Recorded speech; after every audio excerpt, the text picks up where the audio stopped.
Now let's make some circles. Let me just rotate this around a little bit. Okay. The circle is located, right here where the rectangle button is. We'll click on the circle.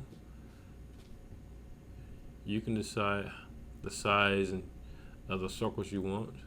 Just make sure they don't overlap.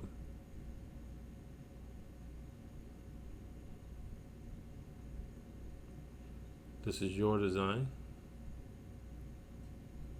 I don't like that one. Let's bring this one.